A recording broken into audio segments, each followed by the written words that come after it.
বলি আমি তো প্রথম থেকে আপনাদের আসলাম। হ্যাঁ, সাবধানে থাকবে, তাড়াতাড়ি তাড়াতাড়ি খেয়ে নেবে, ঠিক আছে?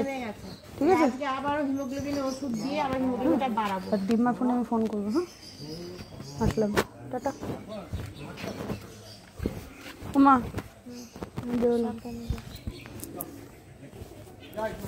হ্যাঁ। Hey everyone, good morning, welcome back to my channel. তো কালকের ব্লগেই বলেছিলাম যে আজকে সকালবেলাতে আমি একটু বেরোবো, হনুমান মন্দির পুজো দেবো ব্যারাকপুরে, তারপরে ওইখান থেকে বড়মার ওখানে যাব।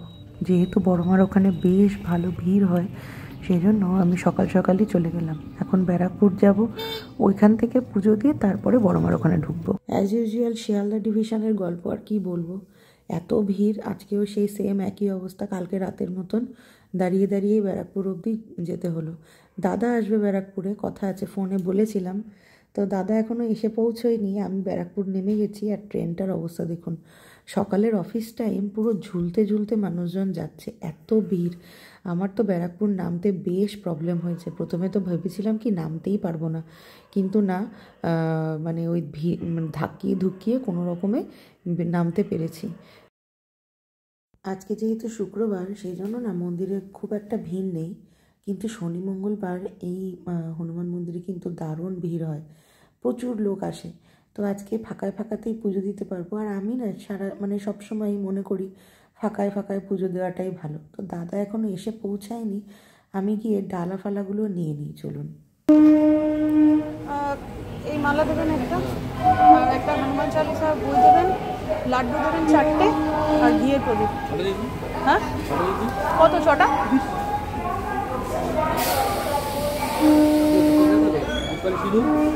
হ্যাঁ, ধূপকাঠি। কর্পূর হবে? কর্পূর নিয়ে ঘিয়ের প্রদীপ দিয়ে দিন, ধূপকাঠি লাগবে না।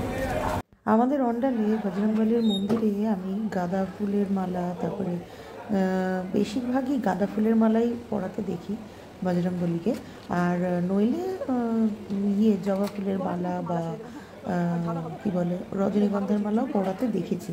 কিন্তু তুলসীর মালা কিন্তু আমি এইখানে মানে এই ব্যারাকপুরে এসেই দেখেছি পরাতে। যেহেতু রামজির ভক্ত, মানে ভগবান রামের ভক্ত বজরংবলী, তো সেই সূত্রেই কিন্তু মানে এই পুরোহিত মশাই কাছ থেকেই জানলাম, সেই সূত্রেই হনুমান ঠাকুরকে তুলসীর মালা পরানো হয়।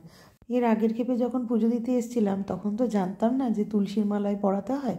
তো তখন আমি রজনীগন্ধার মালা কিনেছিলাম, রজনীগন্ধার মালা পরিয়েছিলাম। কিন্তু এইবার আর ভুল হয়নি, এইবার তুলসীর মালাই কিনেছিলাম, তুলসীর মালাই বজরংবলীর গলায় দিলাম। যাই হোক, আজকে মেন পুজোর উদ্দেশ্যই হচ্ছে বাবার জন্য, বাবার সুস্থতা কাম্যর জন্যই। আমার মনে হয় ডাক্তার ডাক্তারের কাজ করবে, ভগবান ভগবানের কাজ করবে। অবশ্যই চিকিৎসা বিজ্ঞানটাকে আমি সম্মান করি, কিন্তু গোবিন্দ না চাইলে, ভগবান না চাইলে গাছের একটা পাতাও হিলতে পারে না। ঠিক সেই কারণেই আমি এসেছি বজরংবলীর কাছে প্রার্থনা করতে। ওকে, তো আমার এদিকে পুজো দেওয়া হয়ে গেছে, এরপর আমি বসে আছি স্টেশনে। তো খবর হয়ে গেছে ট্রেনের, নৈহাটি লোকাল ঢুকছে। এখন আমি যাব হচ্ছে বড়মার কাছে। আজকে না সত্যি সকালবেলাটা খুব সুন্দরভাবে কিন্তু শুরু করলাম বজরংবলীর পুজো দিয়ে, এরপরে বড়মার পুজো দিতে যাব। বজরংবলীর মন্দিরে পুজোটা খুব ভালো হয়েছে, মানে খুব নিষ্ঠা সহকারে হয়েছে। আর চোখ মুখ না জ্বলছে। সকালবেলাতে 1 কাপ চা খেয়েছিলাম, কিন্তু আর না রাস্তায় এখন চা খাওয়ার সাহস পাচ্ছি না, কারণ কালকে অতটা মালসা ভোগ সমস্ত কিছু খেয়েছি না, কেমন জানি না পেটের ভেতরটা গুড়গুড় গুড়গুড় করছে। যদি রাস্তার মধ্যে প্রবলেম পড়ে যাই, সেই ভয়ে আর চা খেতে ইচ্ছে করছে, কিন্তু খেতে পাচ্ছি না। দেখি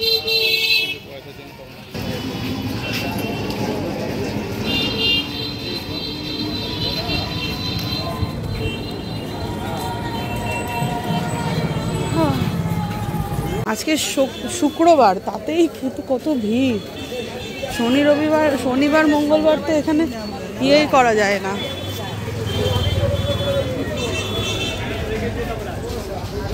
হ্যাঁ,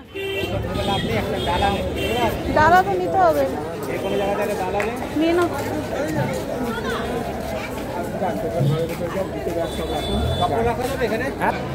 হয়ে যাবে, ঠিক আছে।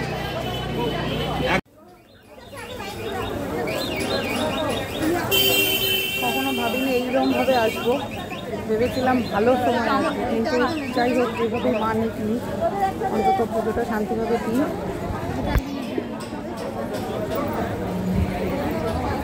আজকে শুক্রবার, তাতেই কত ভিড়। নিজেও মন্দিরের অনেকটা দূরে দাঁড়িয়েছি, কতটুকু দূরে দাঁড়িয়ে আছে বলতে পারবো না, কিন্তু অনেকটা দূরে দাঁড়িয়ে আছে। শনিবার এলে পরে তাহলে যে কী অবস্থা হতো।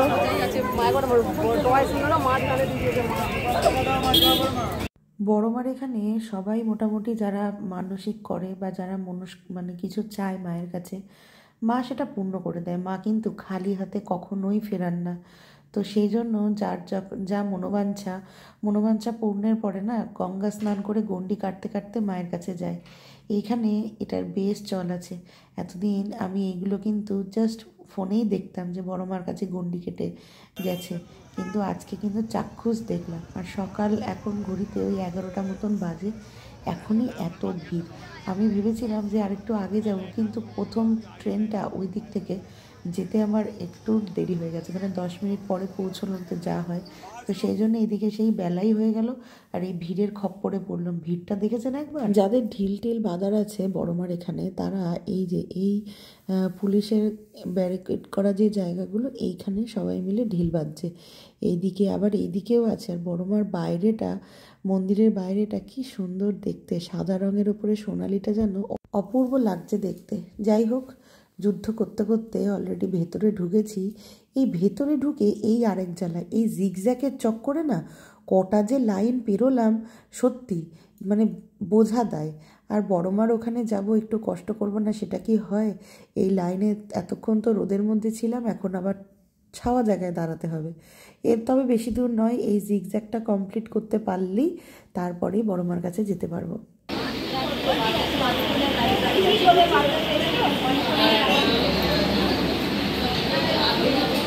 তো ফাইনালি অপেক্ষার অবসান হলো, বড়মার কাছে আসতে পারলাম। এখন আমি এখনও অবধি লাইনে দাঁড়িয়ে আছি। সামনে সবাই পুজো দিচ্ছে, তারপরে আমার পুজো হবে। কি সুন্দর দেখতে লাগছে, সবই ঠিক আছে, কিন্তু কি বলুন তো, আমার না বড়মাকে দেখে একটু ভয়ই লাগছে। তারও একটা কারণ আছে বলি। আমি মা ভবতারিণীকে, মানে বড়মার রূপটা হচ্ছে দক্ষিণেশ্বরের, মানে দক্ষিণাকালী মা ভবতারিণীর, কিন্তু মন্দিরের কমিটির এখানে যারা আছেন, আমি কমপ্লেন করছি না, কিন্তু মানে সবাই এটাকে মেনে নিয়েছেন বলেই, কিন্তু মায়ের এই সোনার চোখ আর সোনার ভুরুটা এত হাইলাইট করছে যে মানে মাকে দেখে আমার রীতিমতন ভয়ই লাগছে। মানে রুদ্র মূর্তি আর কি, উগ্র লাগছে, রুদ্র না উগ্র যেটা বলে। তো এই হচ্ছে ব্যাপার। যাই হোক, শান্তিতে পুজোটা দিতে পেরেছি, খুব ভালো মতন পুজো হয়েছে। যাক, কি বলছে দেন। ওকে, গুড ইভিনিং এভরিওয়ান। তো দুপুরবেলাতে বড়মার ওখান থেকে এসে রোদ্রে ঘুরতে ঘুরতে এসে এত টায়ার্ড হয়ে গেছিলাম না, আর ইচ্ছা করছিল না ব্লগ বানানোর। এসে খেয়ে দিয়ে একটা মস্ত ঘুম দিয়েছিলাম, দিয়ে এখন বেরোবো হচ্ছে কালকে, যেহেতু কালকে বড় বাবার উপোস করব, তো সেজন্য সিন্নি ফল টলগুলো সব আনতে হবে। তো ওগুলো কিছুই আনার নেই, তো ওগুলোই এখন আনতে যাচ্ছি। তো চলুন। তোমার তাহলে একটা চপ আনা জানা। হ্যাঁ, গাজর, হ্যাঁ ওই দেখবি গাজরটা কোথায় বলতো, ওই যে একটু মটরশুঁটি গাজর, আমি দাঁড়া দেখে নিয়ে আসিস তো, একটু মটরশুঁটি গাজর। তারপরে এইবার যখন চাকদায় আসছিলাম তখনই আমি প্ল্যান করেছিলাম যে আমার পেন্ডিং কাজগুলো আমি কমপ্লিট করব। তো সেই ভেবেই কালকেই আমি ওকে ফোন করেছিলাম যে আমার জিনিসগুলো নেব। তো আলাপ করি দি ও হচ্ছে পায়েল, ও না অক্সিডাইজের জুয়েলারি বিজনেস আছে ওর। আমি বহু দিনের কাস্টমার ওর কাছে, কিন্তু কখনো আপনাদের সামনাসামনি দেখানো হয়নি, কারণ আমি হ্যান্ড টু হ্যান্ড কোনো জিনিসই নিইনি। কিন্তু এইবার আমি ফোন করেইছিলাম যে ওর কাছ থেকে যে জিনিসগুলো আমি নিয়েছি সেগুলো আমি হ্যান্ড টু হ্যান্ড নেবো, কারণ ওর সাথে না একটু দেখা করাটাও আমার একটু দরকার ছিল। সেরকম কিছুই না, কিন্তু ওই যে কী বলুন তো, একই জায়গায় থেকে, মানে একই স্কুলে পড়াশোনা করেছি আমরা, কখনো না মানে সামনাসামনি হয়নি, ওই সিনিয়র জুনিয়র এইরকম ব্যাপারটা হয়ে গেছে। তো ওই জন্যই আরও আমার ইচ্ছে ছিল যে একসাথে সামনাসামনি একটুখানি দেখা করবো। ভুলে গেছে বেকার। আচ্ছা, প্রথম কাজ তো আমার হয়ে গেল, একটা জিনিস পার্সেল আমার নেওয়ার ছিল, নিয়ে নিলাম। এখন যাব হচ্ছে আরেকটা বিশাল বড় কাজে। এটা মিস্টার দাসের, এটা আমার না। এটাই ঠিক করতে পারবে কিনা দেখো, তোর ভিতর যা। সমস্যা কি হচ্ছে? ব্যাটারি চার্জ চলে না, চার্জ নিচ্ছে না। দিব্যি ভালো ছিল, ওই জিনিসগুলো যা যা দেওয়ার সেগুলো দিয়ে দিলাম দোকানে, দিয়ে আমি চলে এলাম হচ্ছে সবজির বাজারে। তো বাবার জন্য কিছু সবজি নিতে হবে, মা বলে দিয়েছিল। সবজি নিয়ে আমি চলে এলাম ফলের দোকানে। ফলে তো হাতই দেওয়া যাচ্ছে না, আমাদের অন্ডাল বাজারেও ফলের দাম প্রচণ্ড, কিন্তু এইখানে কেন জানি না আমার মনে হলো যে 5 পয়সা মানে 5 টাকা 10 টাকা একটু বেশিই বললো। যাই হোক, বেশি হলেও আমাকে কিনতেই হবে, তার কারণ হচ্ছে কালকে বড় বাবার উপোস করব, আর আমি বাবার জন্যই করব। তো সেই জন্য ফলটল কিছু আমার পছন্দ মতন ফলটলগুলো নিয়ে নিলাম। আর অলিরানি ব্ল্যাকবেরি খেতে খুবই পছন্দ করে, তো অলিরানির জন্য একটু ব্ল্যাকবেরিও নিলাম।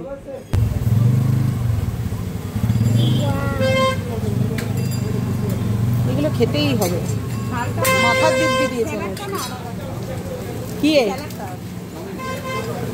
চুপচাপ দাঁড়াবি, হবে না।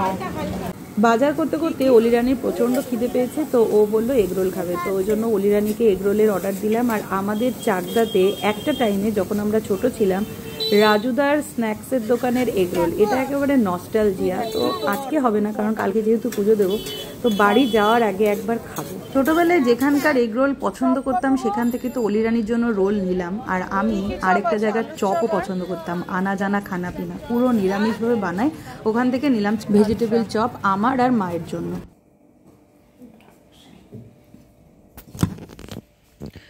ওকে, তো আমি বাজার থেকে চলে এসেছি, এসে এখন আমি হচ্ছে বাবার খাবার বানাতে যাব। তো বাবা তো মিলেট খায়, তো ডেলি ডেলি একরকম মা বানিয়ে দিচ্ছে। আজকে একটু দেখি অন্যরকম একটা এক্সপেরিমেন্ট করব, যদি ভালো হয়ে যায় তাহলে মাকে বলবো ওইভাবেই বানিয়ে দিতে। চলুন। একটা মানুষ যখন খেতে ভালোবাসে আর সেই মানুষের যদি খাওয়া বন্ধ হয়ে যায়, তার থেকে কষ্টের মনে হয় আর কিছু হয় না। আমার বাবা চিরটা কালই খেতে প্রচণ্ড পরিমাণে ভালোবাসে। একটা টাইমে এত খেত, এখন মানে তার এক অংশও নেই, 100% তো ছেড়েই দিন। ওই জন্য মার পক্ষে বাবাকে খাবার গুছিয়ে দেওয়াটা একটু চ্যালেঞ্জেরই বিষয়। আর তার উপরে শরীরে এত রোগ, এটা বাদ ওটা বাদ, মানে অর্ধেক শাকসবজির মধ্যে অর্ধেক জিনিসই বাদ। তো সেই জন্য না বাবাকে তার মধ্যে থেকেও মানে একটু টেস্টফুল খাবার খাওয়ানোটাও একটা চ্যালেঞ্জের বিষয়। তো আজকে একটা এক্সপেরিমেন্ট করেছিলাম, গাজরের চাটনি বানিয়েছিলাম, আর সেটাতে আমি সত্যিই সাকসেসফুল। বাবার সেটা খেতে খুবই পছন্দ হয়েছে, বাবা যে খেয়েছে তার জন্য সত্যিই আমার খুব ভালো লেগেছে। গাজরের চাটনিটা বানিয়েছিলাম, ফার্স্টে গাজরটাকে পেস্ট করে নিয়েছি, নিয়ে তাওয়ার মধ্যে নারকেল তেল দিয়ে সর্ষে ফোড়ন দিয়ে ওই পেস্টটাকে দিয়ে দিয়েছিলাম। দিয়ে পেস্টটা যখন গাজরের কালারটা চেঞ্জ হয়ে আসবে, ঠিক সেই সময় একটু নুন আর পুদিনা পাতা আর কিশমিশ বেটে দিয়ে নামিয়ে নিয়েছিলাম। সত্যি খেতে কিন্তু বেশ চটপটা হয়েছিল, কিশমিশ আর পুদিনা পাতা দেওয়াতে না ওটার টেস্টটা আরও বেড়ে গেছিলো। সেই চাটনি দিয়েই বাবাকে একটা রোলের মতন বানিয়ে দিয়েছিলাম। বাবা রাতের ডিনারটা বেশ পছন্দ করেছিল খেতে। কি ঠিক আছে? হ্যাঁ, একটা বানাই?